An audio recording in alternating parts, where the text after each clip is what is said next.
Hey, what's going on, my fruitful community?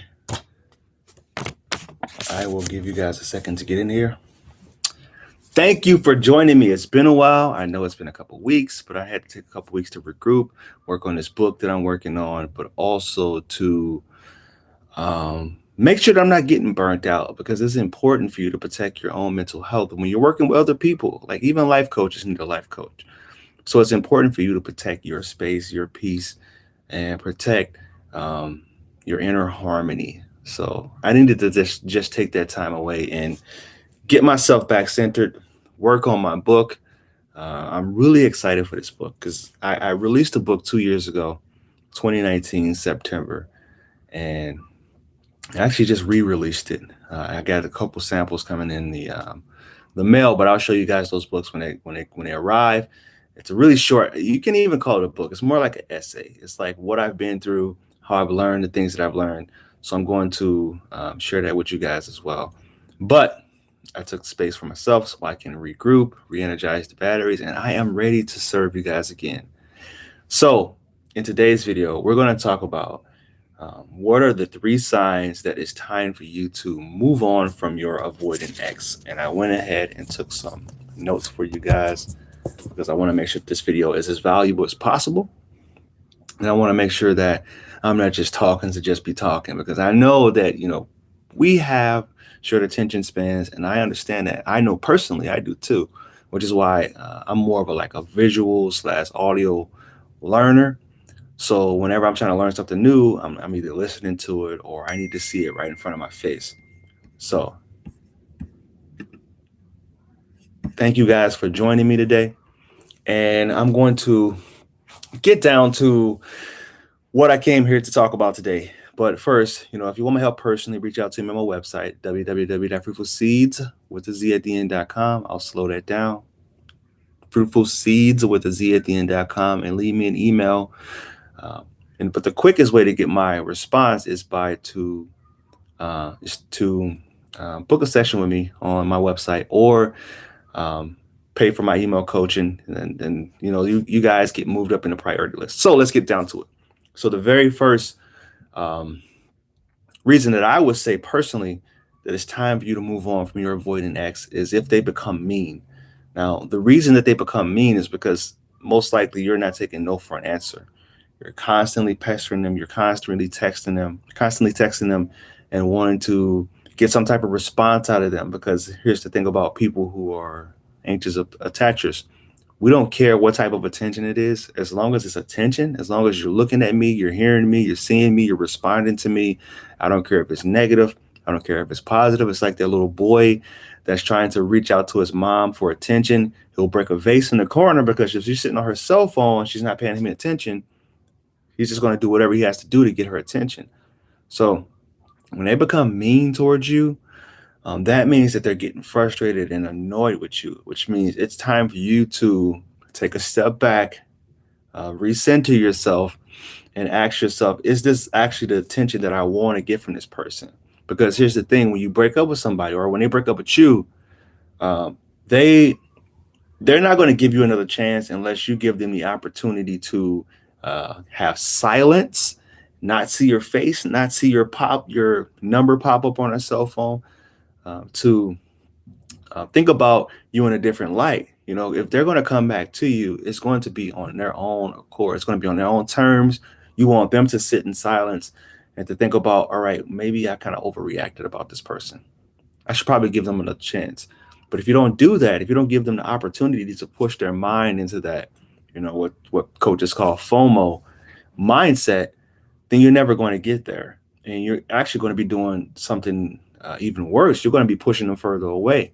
So that's the very first sign that I would say that it's time for you to move on. If they start to get annoyed, if they start to lash out and be mean to you, and you teach people how to treat you. So if a person is being mean to you and constantly lashing out on you, almost like they're kicking a dog that just they don't want to be around, then you don't want to put yourself in that environment, because it's degrading, it's belittling to you. It's going to ruin your self-esteem and your self-worth. So it's important for you to just go ahead and move on, or at least fix your mindset on the possibility of moving on. Because I know it's not easy for a lot of people. I work with a lot of clients that just can't get there. It has been 6 months, a year, even a year and a half sometime, where they just can't understand that this person doesn't see a future with them anymore because they was always promising something more, but it never ended up coming to fruition. And that's okay, right? That's okay for that not to happen. We're our own individuals, all right? I just saw a meme today that had a picture of an empty room, and it said, "This is a picture of all the people who are paying your bills, taking care of you, putting food on the table," and it was an empty room. I'm like, that's kind of funny, but it's true. What's up, everybody? Ash, hello. Watching this from Australia, 12 a.m. You up pretty late. You must don't work early, or are you probably going through a breakup and struggling? I know those. I remember those days. If I'm not careful, those days can happen again. So, fingers crossed. But I am an anxious attacher in recovery. All right. So, the second one, it's time for you to move on from a person, is if they show zero signs of reconciliation or them moving towards you. So, if you are the only one reaching out, if they have you blocked on social media, if you kind of catch word to the grapevine that this person is happier without you from a mutual friend, because we all know that people have those workarounds. Is either you're browsing their social media and you see them out partying, doing their thing, or you hear from a mutual friend of yours that, oh, this person said that they're doing better without you, or they're so happy and relieved to be out of the relationship. Then those are signs that they're probably not thinking about reconciliation. But if they are, it's not going to be right away. It's not going to be right after the breakup happens, because it took time for them to break up with you. Like, they didn't just say, all right, I don't think I want to be with this person anymore. They have contemplated it, considered it over and over again. And if it's an avoidant, think about it. They've always been thinking about, they've been looking at those deal breakers inside of you, because remember, they have this idea of a perfect relationship. They think that everything's supposed to be happily ever after, like we're in Disney princess movies, but it doesn't work that way, because it takes hard work, it takes communication, and it takes vulnerability. A lot of the things that they struggle to openly and willingly give. Haha, breakup. Yeah, I figured. I must be a psychic or something. Or I could have worked with hundreds and hundreds of clients by now, and I realized that when you're going through the storm and you're struggling, you need somebody that you can go and talk to and listen to. And I wish I had somebody like that for me, but I actually became the person that I wish I was when I was going through my breakup, if that makes sense. All right, so the third one, all right, going to get around to it, because like I said before, short attention spans. If you want my help personally, reach out to me on my website, all right? If you're struggling, actually, I also have, if you go to my community tab, I have my WhatsApp number on there. If you need to text me and get a hold of me in order to either book a session. I know people struggle sometimes with finances, and this is COVID going on. So if you need an abbreviated session with me, just let me know, and I'm there for you. So the last one, the reason I feel it'll be time for you to move on is when you feel like your mental health is starting to slip. If you're starting to feel apathy, depression, all these are all part of the stages of grieving. But if you start to feel like you've become OCD or really obsessive over that person, or if you become infatuated with that person and you just can't stop thinking about them, then that's not love. That's not genuine love. That's attachment. That's you being actively in your activated state of your love addiction. All right. So it's important for you to always take inventory on just how much am I doing? Am I listening to too many attachment styles videos? Am I reading too much about how to get your ex back? Am I starting to become uncentered, not eating a healthy diet, not hanging out with my friends? Am I starting to slip into a depression and feel apathy all day long? That'll be another reason that I say it's time for you to move on. And everybody has their own level of tolerance. So I'm not going to tell you that, all right, it's going to take X amount of time, or it's going to, These type of things are going to have to happen to you in order for you to get there, because everybody's different. But when friends or family will start to reach out and say this isn't healthy, or please stop talking about this person, or if you see yourself rather staying in on a weekend when somebody has invited you out just to kind of like get through it. I'm not saying there's not a time for that, because there's a time for that. I want to say it was Ecclesiastics in the Bible. It said it's a time to heal, a time to love, and a time to cry. I think that's, I'm kind of paraphrasing. I don't know the exact um, Bible verse, but think about when it's a time for that.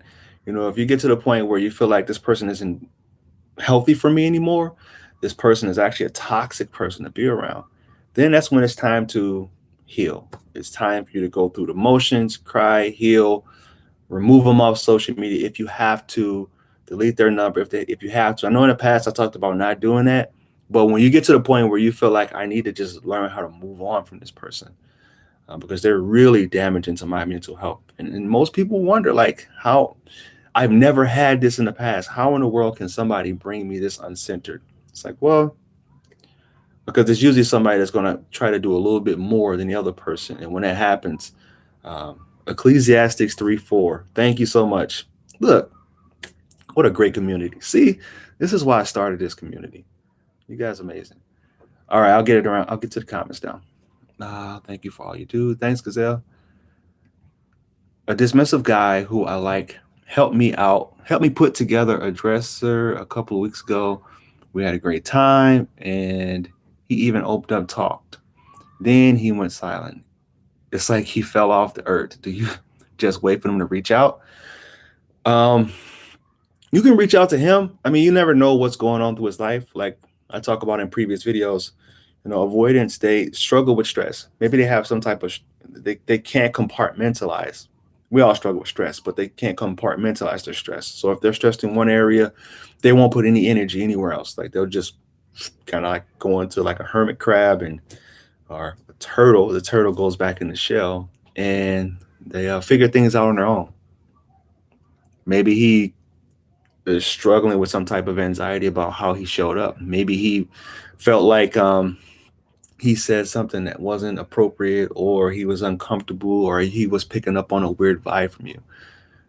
Could be any of those reasons. My avoidant partner just dumped me because I was being needy. I have been doing no contact for almost 40 days. She insisted that we remained friends, but I declined that. Yeah, I'm sure you heard that before. Hey, if she offers friendship, decline it. That works for people who attach in a healthy way, but for people who don't, they have to rebuild your trust and your safety again. So if they offer friendship, don't do this, it's friendship or it's nothing at all, because it doesn't work. If that's for somebody who attaches healthy, and if for this person who it took a lot for them to open up to you and to attach in any way, shape, or form, then you need to do the altered no contact, which is you reach out, kind of like do a soft pitch, ask them if they wanted to talk, ask them if they wanted to get together. If they don't, then you back off. Hope that helped. I have no contact. I contacted her and didn't beg nor plead. Good, you didn't protest. That's good, because you should have the mentality that, hey, if she wants to be with me, or if she doesn't want to be with me, or she doesn't want to explore this idea of being with me, then okay. It's like practice. You're going to get, when you want to get rid of that fear of rejection, you have to practice. You have to put yourself in the arena to get rejected a lot. And after you should get yourself so good that you get to the point where rejection doesn't bother you anymore. It just is what it is. Like, I guess we weren't meant to be. We're not a good match. We're not a good pair. So keep practicing. My DA partner used to show her appreciation for me, complimented me, show me she desired me often, but now she never does. And if she says anything, it's only in response to me doing it first. What to do? What I know about that is their fear of being vulnerable prevents them from reaching out and saying things like, I miss you, or I want to talk to you, or I love being around you. Like, those are all things that they're not comfortable doing. So once you realize that you're dealing with somebody who's an avoidant and how they have certain characteristics about them that you need to be mindful of, that's when you know that it's okay to um, proceed, but also don't expect anything in return. Don't expect any grandiose or some, um, which is interesting because during the courtship stage or during the first 90 days, they will show you those different types of things, but it's almost like it's something that they can't maintain for long periods at a time. You know, they feel like they're having to do things to please you and that they're losing themselves. That's what I usually hear. They feel like the instant that they start to feel like they're losing themselves and they're doing something simply to placate you, that's when they'll start to pull back in.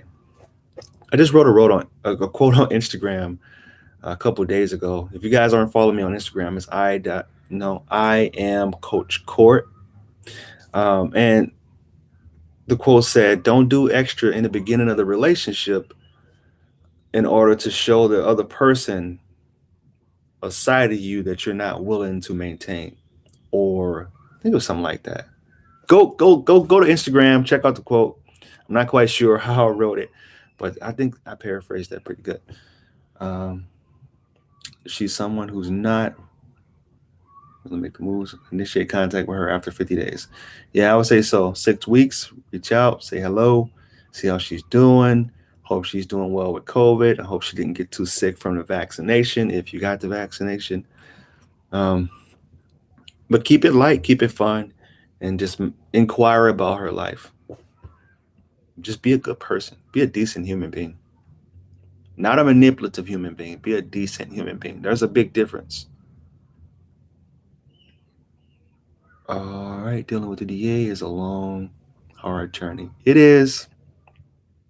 It is, Lanice. I know. Do DA get annoyed over religion topic? Well, that's a good question. Um, they have certain ways of thinking and certain ways of acting. Now, this is from what I've seen, what I've learned. This isn't law, all right? Um, Once they have a certain view about certain people or certain things, they're pretty much stuck there. It's really hard for them to get their mind changed about that. Um, and I think it's a protective type of thing. Like, they want to put something in a certain box, make sure that they understand it, so they know how to navigate it. So if we're talking about religion, they may be really rigid about that. You know, it's certain things that they won't eat, they won't try, because once they have this mindset about it, or if they label it a certain way, whether good or bad, then they're not willing to try it or take anything further. If that makes sense. Let me know if I'm talking out of the side of my neck. But if she used to do it often first year relationship, why would she change? I don't know. So here's the thing about dismissive avoidant women in particular. They have these things called hormones, and they kind of get bored. So if you did something to lower her attraction or turn her off, um, then that's a whole different ballgame, you know. Or if you had enough red flags, or if you had enough things that she was able to latch on to as far as flaws or issues she had with you, and she deactivated from those certain things, then it's a tough one to navigate, man, for sure. Dismissive avoidant women in particular. Just be you initially, then move to what you want to be yourself and the person. Keyword want. Yeah. The DA I was talking about is Christian, but with anything DAs use things as a mark or something to focus on, like work, for example, too. That's what I've noticed. Yeah. Hmm. That's true. All right. It's good to see you guys. It's good to be back. Good to be amongst the community again. And I appreciate you guys. If you guys want, I post on Instagram every single day, so I'm always trying to post quotes on there, something to motivate you. And it's important for you guys to understand that I don't just post about one specific area of coaching. I coach um, the dating phase, the relationship phase, letting go, clarity, self-reliance. That's what I coach. So I get some people that reach out and they say, "Yeah, what you posted was contradictory to what you teach here." Like, well, you throughout your life's journey, you're going to experience every phase of it, and you never know. Literally, I don't know who needs to hear this type of post is what I post on Instagram. So if you guys are willing to follow me, I'm Coach Court. If you found this video of any value, please like, comment, and share it with your friends. Um, my Twitter, my Facebook is also I am Coach Court. Thank you guys. Namaste. I hope you guys have a blessed and beautiful Friday. Peace.